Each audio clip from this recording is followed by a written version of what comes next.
yàlla d'abord nga football moom ñett la da ngay ñëw da ngay bëgg a gagner parce que noonu ngay préparé woo tamit am na beneen option match nul am na défaite moo ci gën a yées la ñuy bañ mais tamit comme ni nga ko waxee ñëw nañu préparé semaine bu am solo parce que après victoire bi ñu jógee match yi passe contre Oslo ñëw nañu fekk équipe bu Walidane bu am taxawaay bu baax bu naqaree football bu physique et puis bu am une organisation défensive bu dense man je pense que tey mun naa ne bon yàlla moo dogal rek peut-être Walidane moo war a gagner mais tey boo xoolee dans l'ensemble de ce match amul occasion adversaire bi nga fekk si biir dëkkam amul tir cadré amul situation dangereuse pour scorer après il a fallu un coup de pied arrêté mauvais placement erreur défensive après ça fait partie du football parce que tam nit rek la mënul ñàkk ay errements yu ndaw nga jël but ci ay football loolu la mais dans l'ensemble tey Jaraaf même tout perte tey au match bi au pire des cas c'était un nul partage un nul équitable chacun prend le point et rentre parce que boo xoolee dans l'ensemble de cette partie loolu moo mais nag football nii la da ngay jàng say erreur pour progresser dañuy sant yàlla défaite bi amul dara lu ma ci metti xale yi li ñu leen demandé woon sur le plan tactique ils l'ont fait généralement ils ont été très généreux mais après yàlla moo dogal li war a am et puis dañ koy nangu on va continuer le travail tranquillement inchallah ci kàttanu yàlla.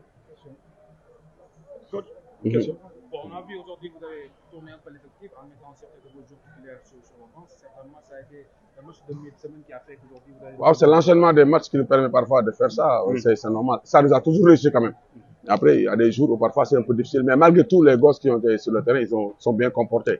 Bon, c'est des détails, hein, c'est des détails qui font gagner comme qui font perdre, mais il faut croire en Dieu et puis l'entraîneur, c'est l'entraîneur, quoi. Il faut apporter les correctifs rapidement et essayer de garder de l'avant et préparer le prochain match. Pour moi, le match qui arrive, c'est le match le plus important parce que cette défaite-là, c'est déjà derrière moi. Pour moi, ça a été fait, on l'a consommé. Maintenant, il faut regarder devant. Nous sommes encore leaders à 2 points. On a un match capital contre Diamond Fatick. Il faut se focaliser sur ce match. Pour moi, apporter les correctifs le plus rapidement, remobiliser l'équipe et continuer à travailler. Merci. mais ndam li tey permettre leen ngeen des ci tànku ki nga xam ne moo jiitu muy Jaraaf. waaw xam nga football moom dafa doy waar parce que sur un fait de jeu du ma si dellu si football la ñun ni ñuy juumee la arbitre di juumee dama jàpp ne dafa juum rek maintenant il fallait que suñu boy yi bañ a nekk ci match boobu devant une grande équipe comme Jaraaf donc nga xam ne peut-être yenn erreurs yi tu vas les payer cash ñun suñu problème suñu objectif moo doon ñun on a envie de faire quelque chose dans le championnat on a envie de jouer de ne pas se faire une pression qui est inutile. L'objectif, c'était le maintien depuis le départ et c'est le maintien jusqu'à présent. Mais on avait une carte à jouer devant ce Jaraaf-là que j'ai vu aujourd'hui. Bien que dafa ñëwoon pour def tout pour bañ a ñàkk. En premier mi-temps, j'ai dit aux gosses, il faut essayer d'observer la réaction de Jaraaf. Si Jaraaf est venu pour plier le championnat, là, ça va nous faciliter la tâche parce qu'ils vont sortir, on va jouer. Mais j'ai vu une équipe de Jaraaf tey boo xam ne dafa ñëwoon pour bañ a ñàkk match bi pour peut-être écart bi des. Mais ma wax boy à deuxième mi-temps, sortez, on n'a rien à perdre sur ce match-là. Jaraaf c'est Jaraaf avec son histoire mais nous aussi Walidane on a envie d'écrire notre histoire donc nañu génn nañu jouer et faire plaisir à la population de Thiès et continuer à faire nos pas. Merci beaucoup. Déjà avec le groupe qu'on est en train de avec lequel on est en train de composer j'ai beaucoup de blessés et je ne vais pas me cacher derrière ça. Aujourd'hui j'ai fait monter 2, 3, 4 juniors qui sont venus qui ont joué grandement leur chance devant le Jaraaf. Maintenant c'est le championnat, le charme du football c'est ça. C'est la seule certitude du football, c'est l'incertitude du résultat. Aujourd'hui, Jaraaf était venu pour ne pas perdre le match. J'ai l'impression. Mais nous, on avait grandement nos chances. En deuxième mi-temps, j'ai dit aux gosses, sortez, on va prendre nos chances. Maintenant, perdre ce match-là devant Jaraaf, on n'a pas à rougir.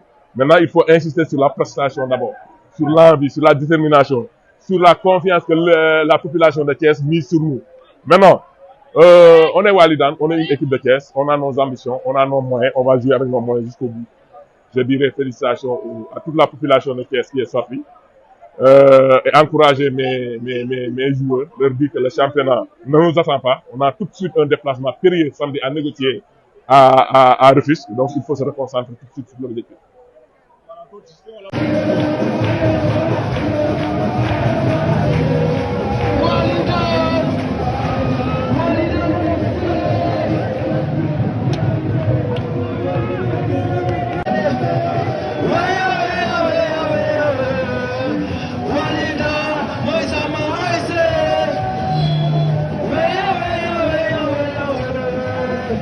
Walidane.